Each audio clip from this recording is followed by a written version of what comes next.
வணக்கம். நான் டாக்டர் ராமநாதன் அர்ச்சனா. 2025ஆம் ஆண்டு ஜூலை மாதம் 19ஆம் தேதி இன்றைய தினம் இந்த ஒரு வீடியோ ஒன்று நீங்கள் பார்க்கலாம். நேற்று நான் உங்களுக்கு தெரியும் காலம் ஒரு 11 போல் உப்புமட சந்தையில் இருந்தேன். நாங்கள் உடுவில் பிரதேச சபையின் குப்பைகள் அல்லையில் என்றதையும் அன்றைக்கு டிசிசி மீட்டிங்கில் இவை கத்தினதையும் ரெண்டையும் எடுத்து ஒரு வீடியோ போட்டிருந்தேன். 11:30க்கு பிறகு போட்டிருந்தேன். நான் இவையோட தில்லாலங்கடிகள் போட்டு தானே ஆக வேணும் போட்டிருந்தேன். என்றால் வரைக்கல அன்றைக்கு கேகேஸில் என்ற ஆஃபீஸ் இருக்குது. கேகேஸில் இருந்து ஜாழ்ப்பாணத்துக்கு வரைக்கல டிசிசி மீட்டிங் வரைக்கல தான் டோட்டலாக அந்த குப்பை இருந்தது. நான் சொன்னேன் அந்த குப்பையை ஃபஸ்ட்டாக க்ளீன் பண்ணி போட்டு வந்துருந்து டிசிசி மீட்டிங்கில் இருந்து கதைங்கண்டு. ஸோ அதுக்கு பிறகு அவசரமாக விழுந்து நான் நினைக்கிறேன் பின்னர் 2-3 மணிக்குள்ளே உடனே குப்பையை அள்ளி எடுத்துட்டேன். ஸோ இது பெட்டர் ஐடியா இவை எவ்வளவு ஊழல் செய்யணும் எவ்வளவு பிளவடினம்ன்றதை நாங்கள் பப்ளிக்கு கொண்டு வர தவிர இவை கொடுக்கக்கூடிய தண்டனை வேறு ஒன்றுமே இல்லை. ஸோ நீங்களும் உங்களோட ஃபேஸ்புக்கிலையும் இதுலேயும் எந்தெந்த பிரதேசங்களில் குப்பள்ளு படையிலன்றதை நீங்கள் அள்ளி அந்த வீடியோவை எடுத்து போடுங்க. இங்கே எந்த இடங்களில் மோசமாக இருக்குது, இவட செயற்பாடுகள் மோசமாக இருக்குது, எந்த பிரதேச சபை உறுப்பினர் எந்த பாராளுமன்ற உறுப்பினர் பிளவடினம்ன்றதை நீங்கள் பப்ளிக்கு கொண்டு வாங்க. எல்லா சிரமம் பார்க்கட்டும். பார்த்த பிறகு இவட உண்மையான கலர்ஸ் உண்மையான நிறங்கள் எங்களுக்கு தெரிய வரும். அது உண்டு. நேற்று போட்ட உடனே வீடியோ போட்ட உடனடியாகவே அள்ளப்பட்டு விட்டுடுது. 2வது விடயம் என்னென்றால் இந்த பார் பிரச்சனை உண்டு. இனிவில் நான் நினைக்கிறேன் இது ஒரு சன்னசமோன் நிலையம் உண்டு. அது மெக்லியர் ஹாஸ்பிட்டலுக்கு அங்கால அதில் கோயில் இருக்குது, ஹாஸ்பிட்டல் இருக்குது, எல்லாத்துக்கும் நடுவில் தான் அந்த பெர்மிஷன் கொடுக்கப்பட்டிருக்கு. அது 2006-7 கொடுக்கப்பட்டு டக்ளஸ் தேவானந்த் அவர்கள் இருந்த காலங்களில் தொடர்பாக பொதுமக்கள் ஆர்ப்பாட்டம் செய்து ஆர்ப்பாட்டம் செய்து அதுக்கு பிறகு போலீஸார் உங்களுக்கு தெரியும் அந்த காலங்களில் டக்ளஸ் தேவானந்த் ஐயாவோட போலீஸார் மற்றது சிஐடி மேலே நண்பர்கள் தானே. ஸோ அதுக்கு பிறகு 1-2 பேர் சுட்டு கொலை செய்யப்பட்டதாகவும் சொல்கிறார்கள். உண்மை போய் தெரியாமல் கேட்கக்கூடாது. பொதுமக்கள் காய்க்கிறது சொல்கிறேன். டக்ளஸ் ஐயாண்ட காலத்தில் சுடுபடையில் அவர் சுடையில் அப்படி நான் சொல்லவும் இல்லை. அப்படி பொதுமக்கள் கதைக்கிறாருன்னு எனக்கு சொன்னார்கள். நான் சொன்ன ஆதாரம் இல்லாமல் கதைக்கக்கூடாது. அதுக்கு பிறகு இந்த 2008-9 காலப்பகுதியில் அதில் ஆர்ப்பாட்டம் செய்தபடிகளில் 1-2 பேர் சுடப்பட்டது சொல்லப்பட்டது. அந்த விடயம் இப்போ திருப்பி எனக்கு சொல்லப்பட்டிருக்கு. ஸோ அது நான் நேராக பார்த்த வீடியோ மீது இருக்குது. பொதுமக்கள் அதால் குழந்தை பிள்ளைகள் போகவே இயலாது. அது நான் நினைக்கிறேன் ஒரு ஆக்ட் எடுத்து பார்க்கணும். கௌசல்யா அடைன்னு சொன்னால் ஆக்ட் எடுத்து பாருங்கன்னு இருந்தால் ஒரு பொதுமக்கள் இருக்கிற இடத்துல ஒரு பார் ஒன்றை பெர்மிஷன் கொடுக்குறேன்னு சொன்னால் எக்ஸைஸ் டிபார்ட்மெண்ட் அந்த பார் பெர்மிஷன் எப்படி கொடுத்துருந்தது, வேண்டிய லைசன்ஸ் என்ன என்பது தொடர்பாக நாங்கள் பார்ப்போம். சட்ட ரீதியான பார் என்றால் அது நாங்கள் க்ளோஸ் பண்ணுறதுக்குரிய வேலையை பார்ப்போம். சட்ட ரீதி இல்லாத பார் என்றால் கூட நாங்கள் அதுக்கு சட்ட நடவடிக்கைகளில் கொண்டு வரதுக்கு பார்ப்போம். அதுக்கு போனதும் பொதுமக்களுடைய கம்ப்ளைண்ட்டை நான் இதில் போகிறேன், நீங்கள் பார்க்கலாம். நன்றி. வணக்கம். நான் டாக்டர் ராமநாதன் அர்ச்சனா. இன்றைக்கு 2025 ஆண்டு 7ஆம் மாதம் 18ஆம் தேதி. நாங்கள் இப்போ ஒரு முக்கியமான கம்ப்ளைண்ட் ஒன்று வந்திருக்குது. நான் டிசைட் பண்ணியிருக்கிறேன் ஜாஃப்னாவிலேயே நின்று பார்லிமெண்ட் டேட் தவிர மற்ற நாட்கள் முழுக்க ஜாழ்ப்பாணத்திலேயே நின்று வார ஒவ்வொரு கம்ப்ளைண்ட்ஸும் போய் பார்த்து அதுக்குரிய ஆக்ஷன் எடுக்கிறேன்னு சொல்லி டிசைட் பண்ணியிருக்கேன். ஸோ என்னென்றால் இன்றைக்கு ஒரு கம்ப்ளைண்ட் ஒன்று வந்தது. இப்போ பின்னேரம் இதில் நான் உங்களுக்கு ஒரு வீடியோ ஒன்று அடித்து போட்டுனான்னு பார்த்துருப்பீங்கன்னு நினைக்கிறேன். அது இல்லை, அது எடுங்க வடிவம். இப்போ ஒரு வீடியோ ஒன்று எடுத்து போட்டுனா நீங்கள் அதை பார்த்துருப்பீங்கன்னு நினைக்கிறேன். இதில் குப்பை இருந்தது என்று சொல்லி எடுங்க வீடியோ வடிவம். கவரா வடிவம் இன்றைக்கி வீடியோ போட்டு போட்டுதான் இப்போ இருக்கு பண்ணுங்கடா. இப்போ வீடியோ போட்டது 12 மணி போல். இப்போ கிட்டத்தட்ட நான் 4:30 5:30 முழுக்காளி எடுக்கல, கூட்டி எடுக்கல. அதில் கிடந்த பெரிய பேக் எல்லாம் எடுத்து போய் இப்படி தான் நீங்கள் உங்களை வேலை செய்ய பண்ணணுமென்று நீங்கள் நினைச்சா நாங்கள் அப்படியும் வேலை செய்ய பண்ணுவோம். ஏன்னா நாங்கள் அடிமட்டத்தில் இருந்து டொப் வரைக்கும் போய் ஹாஸ்பிட்டல் டிரெக்டராக தான் இருந்தாங்க. ஸோ எங்களுக்கு தெரியும் யாரை எப்படி வேலை செய்ய பண்ணணுமெண்டு. இன்னைக்கு காலமாக 12:30க்கு போட்ட வீடியோ இப்போ நான் நினைக்கிறேன் 5:30 அதுக்குள்ளே அள்ளி இருக்கணும். அது உடுவில் பிரதேசபைக்காரர் அள்ளி இருக்கணும் அந்த வீடியோவை.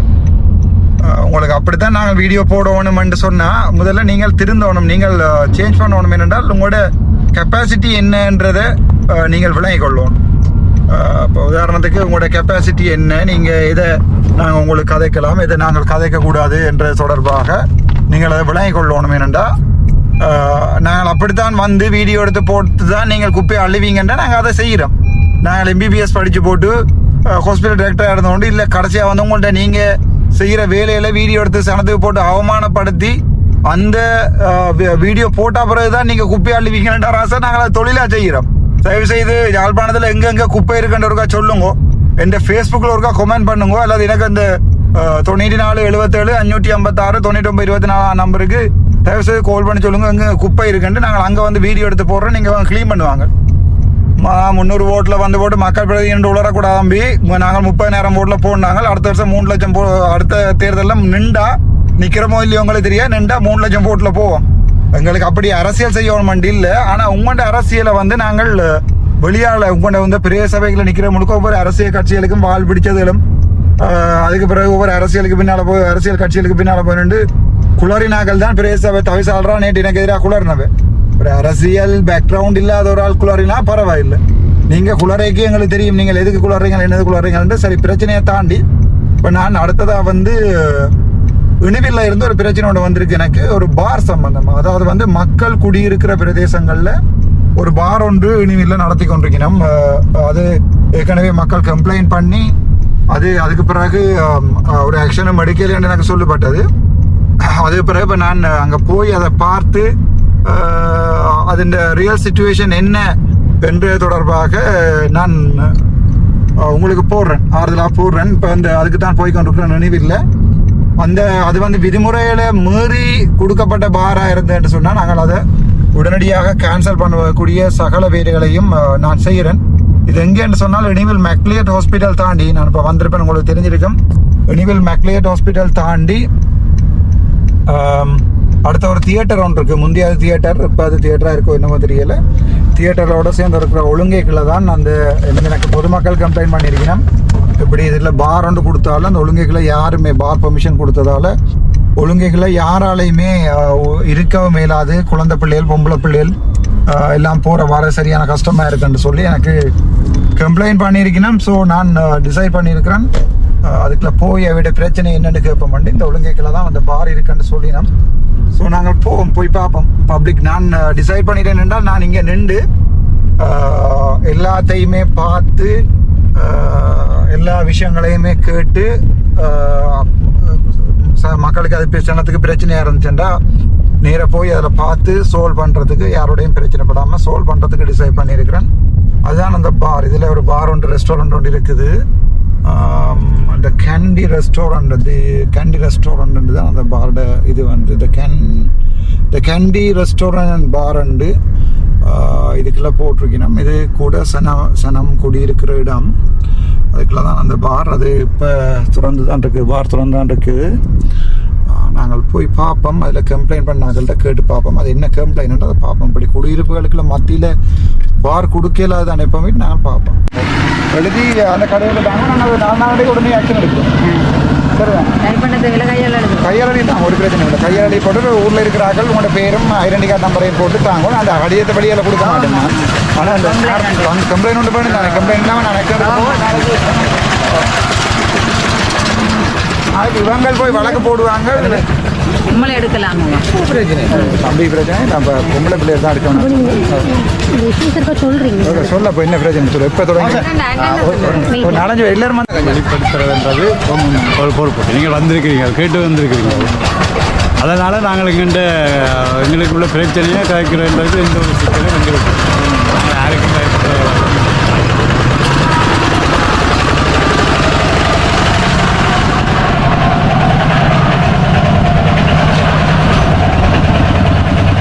அடுத்தது என்னென்னு சொன்னால் இப்போ இருக்கிற பிரதானமான பிரச்சனை நினைக்கிறேன் 92ஆம் ஆண்டில் இந்த பார் என்ன 2026 தெரியல ஸ்ரீதா பார் இதில் திறந்தது 2006 இப்போ நாங்கள் இல்லை இல்லை பார் திறந்த மட்டும் நான் பண்ணிதான். ஓகே, இந்த வாரு அதுக்கு இந்த வாரு வந்து எங்கள் கூடைக்கு நாங்கள் அதை எதிர்க்கிறோம். 2007 2007 தான் திறந்தது. அதுக்கு முன்னே கட்டில ஒரு 7 வருஷம் கட்டி சும்மா இருந்தது. இப்போ அதான் திறந்தது. அதுக்கு முன்னாடி வீடு இருக்கா இல்லாட்டி இல்லை, அங்கே ஒரு வீடு இல்லை, அவற்ற வீடு இல்லை. ஆனால் இதுக்கு பிரச்சனை என்னென்னு சொன்னால், எங்களுக்கு எங்களை சுற்றி வேற இது ஒரு கிராமம், வறிய மக்கள் வாழ்கிற கிராமம். இதில் இந்த வாரால் நிறைய மறுபாவனைக்கான ஆட்கள் கூடும். அதே நேரத்தில் இது பிரதான போக்குவரத்து பாதை. இந்த போக்குவரத்து பாதைக்கான இடைஞ்சல்ன்றது பெரிய இந்த முழு கிராமம் போய் ரோட்டில் ஏறுறது அந்த ரோட்டால் மட்டும்தானே. அதால் போக்குவரத்துக்கு இடைஞ்சல் ஒன்று இருக்குது. மற்றது ஆஸ்பத்திரி இருக்குது, பக்கத்தில் நீல ஆஸ்பத்திரி, ஸ்கூல் இருக்குது. மற்றது சுத்த வர கோயில். சட்டத்தின்படி ஆஸ்பத்திரி, கோயில், ஸ்கூல் இது 3 தவிர்த்து தான் பார் போடணும்ன்ற சட்டம் இருக்குது. ஆனால் அதை மீறிய ஒரு வகையில் அது நடந்து 2007 போட்டு திருப்பி இடையில ஒருக்கா க்ளோஸ் பண்ணவையோ டிஎஸ்ல போய் தம்பி சொன்ன எனக்கு இப்போ இந்த வருஷம் இந்த வருஷம் ஆரம்பத்தில் நாங்கள் 2002ஆம் ஆண்டு நாங்கள் இது துறக்க டிஎஸ் ஆஃபீஸை பிளாக் பண்ணினோம். எல்லா மாணவர்களை கொண்டு. அப்போ இது பெற்றவர்கள் பிள்ளைகளுக்கு மாணவர்களுக்கு அது பெரிய இடைஞ்சல். இப்போ என்ன தகப்பன மதுபானியை பாவிச்சுட்டு இருக்கிறதால அவங்க பள்ளிக்கு ஒரு சிக்கலான பிடிச்சி போட்டு வந்தால் எல்லாம் ஓகே. அப்போ இதுவேளை கருத்தில் கொண்டு நாங்கள் அதை பிளாக் பண்ணாங்க, அதை துறக்க விடாமல். அது பிறகு எங்களே போலீஸ் அரெஸ்ட் பண்ணி அது வளமையாக நடக்கிற ஒரு பிரச்சனை. அது பிறகு அது வழக்கு நடந்து அப்புறம் அது வழக்கு முடிஞ்சு அந்த வழக்கில் முடிஞ்சு. அதே பிறகு நாங்கள் இடம்பெயர்ந்துட்டோம். பிறகு திரும்ப 2007 தோன்று. அப்போ அதுக்கும் நாங்கள் மக்கள் எழுதி கடிதங்களும் கொடுத்தது. இப்போ அதை பிரதேச சபையோ பிரதேச செயலமோ விவசாயிக்கிற மாதிரி இல்லை.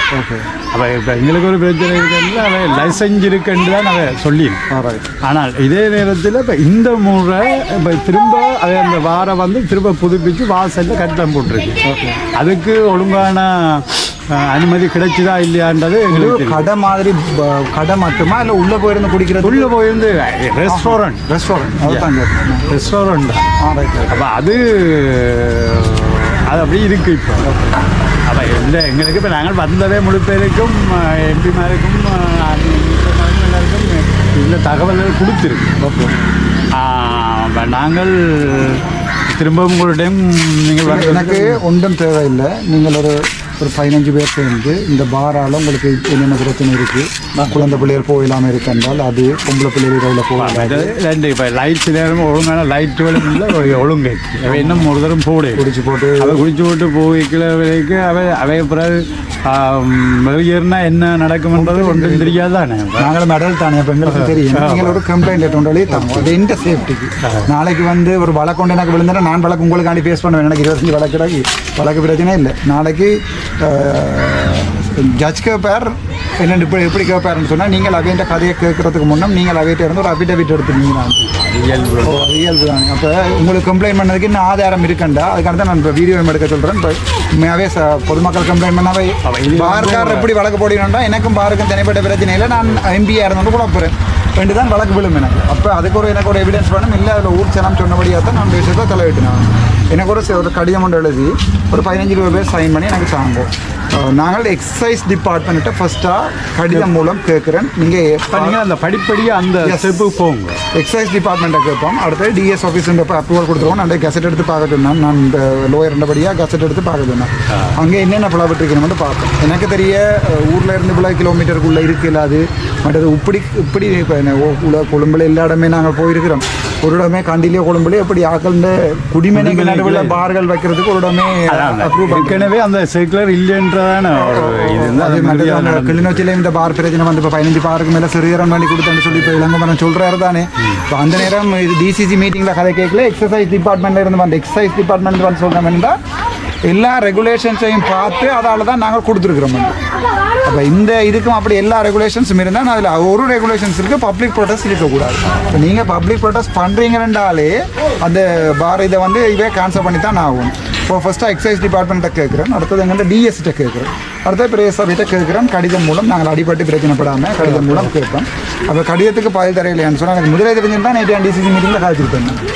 எனக்கு முதலே தெரியாது. இன்றைக்கு இதில் குப்பை கிடந்து எடுத்து வீடியோ எடுத்து போட்டால் நேரம் மத்தியாரத்தில் முழு குப்பையை மல்லியாச்சு. இப்போ திருப்பி அதில் வீடியோ எடுத்துகிட்டு வரேன், முழு குப்பையை மல்லியாச்சு. இப்போ எம்பிபிஎஸ் படித்து போட்டு நான் ஒவ்வொரு ரோட்டாக போய் வீடியோ எடுத்து தான் போடணும்னா அப்புறம் என்ன ரெண்டு வச்சு பாருங்க. இப்போ போட்டுனா இப்போ 11:30 வீடியோ போட்டுனா 2 மணிக்கு வந்து உடனே அள்ளிட்டோம். இந்த விஷயத்தை நாங்கள் வெளியால் சனத்துக்கு கொண்டு வருவோம், தெரிய கொண்டு வருவோம். நாங்கள் ஸோ மற்றது லீகலாக போவோம். நாங்கள் லீகலாக ஒன்றும் செய்ய தேவையில்லை. நாளைக்கு நாங்கள் கோர்ட்ஸில் இருந்து கேட்கல நீங்களும் பிள்ளை விட்டீங்க, நீங்களும் அடிச்சிட்டீங்க, உடச்சிட்டீங்க, நம்மளுக்கு கதை வரக்கூடாது. அதால் நீங்கள் ஒருத்தருடையும் பிரச்சனை பெற வேண்டாம். நாங்கள் லீகலாக நாங்கள் இது வந்து இந்த சனசம் இல்லையா, ஓகே, இந்த மக்களுக்கு நாங்கள் தான் அதோட பொறுப்பு. எத்தனை குடும்பம் இருக்கும் இந்த ஏரியாவில்? இந்த ஏரியாவில் வந்து கிட்டத்தட்ட 200 குடும்பம் இருக்கு. ஜிஎஸ் டிவிஷன் 190 700 குடும்பம். ஆனால் இந்த டிவிஷனுக்கு இதுக்குள்ள வந்து 200 குடும்பம். 200 குடும்பத்தின் வழியாக ரோட்டை போய் ஏறுறது அந்த இது இடத்துல வாய்ஸ். என்ன இடம் அம்மா இதை சொல்றது? இது வந்து கலாஜோதி சனசம். எனக்கு கடிதம் கொண்டு எழுதிட்டப்போ நான் இங்கே நிற்பேன். நான் 2 கிழமை பாராளுமன்றம் மிக்க முழு நாளும் இங்கே நிற்பேன். எனி டைம் நீங்கள் கேகேஎஸ் ரோட்டில் டிவிஎஸ் ஷோரூமுக்கு 3வது மாடி ஆஃபீஸ் திறக்கிறேன், அங்கே தான் நிற்பேன். நான் முழு நேரம் நிற்பேன். நான் பாராளுமன்றம் போனாலும் அங்கே வேலை இருக்கிறதுக்கு ஆள் இருக்கும், அது கௌசல்யாவும் நிற்கும். அங்கே அந்த லோயர் ஆஃபீஸும் இருக்குது. நீங்கள் எனி டைம் நீங்கள் அங்கே வந்து எங்கள்கிட்ட என்ன கம்ப்ளைண்ட் இருந்தாலும் எழுதி தரலாம். நீங்கள் ஹோல்ட் பண்ணி சொன்னால் நான் வருவேன், வந்து பார்க்குறேன்னா இந்த விஷயத்தை நான் அவருக்கு பார்க்குறேன். ஐயா பார்த்துட்டு 3 பேர்ட்ட கடிதம் மூலம் கேட்போம். எனக்கு முதலே தெரிஞ்சதுன்னா டிசிசி மீட்டிங்கில் கேட்டிருக்கேன். நாங்கள் அதை நிப்பாட்டுவோம். அது வேறு வழி இல்லை, இதில் வச்சிருக்கல தானே. பட் அவைக்கும் ஒரு வயசாக இருக்க உடனே அவங்க ரோட்டில் போடுறதுக்கு வந்துட்டு அப்ரூவல் எடுத்து கொடுப்போம். அது எங்களுக்கு பிரச்சனை இல்லை. இது எங்களுக்கு ஊரை பாதிக்காமல் வேறு என்ன பிஸ்னஸ் செய்தாலும் எங்களுக்கு பிரச்சனை இல்லை தான். வேறு ஏன் சொல்லணும்னா அங்கால இருக்கிறார்கள், இங்கால கஷ்டம். ஓகே, பாதுகாப்பு கடை ஒன்றும் போடலையே. அதில் ஆக்சிடென்ட்லேயே நடந்தது. அதில் எதில் இப்போ இல்லை என்னென்றால் பாதையே அது வந்து இப்போ திரும்ப தொடங்கக்கு முன்னம் இது ஆரம்பத்தில் வந்து இது ஒரு கடை ஒன்று இருந்தது, எழுதி போட்டிருந்தது. ஆனால் இதால் அங்கால போய் வரக்கூடிய இருந்தது. ஓகே, அந்த கிராமத்தில் அங்காலே எங்கள்கிட்ட உறவுகளோட போய் வரக்கூடிய இருந்தது. இப்போ அது வந்து பிளாக் பண்ணிடுது, அது போகல. அது வேறு இதுலேருந்து ஒரு லேனை க்ராஸ் பண்ணுதா ரயில்வே ட்ராக் அல்லது வீட்டுக்கு இல்லை ஒரு லேனை தான் க்ராஸ் பண்ணுது. அதில் ஒரு லொரி போகக்கூடிய லேனா?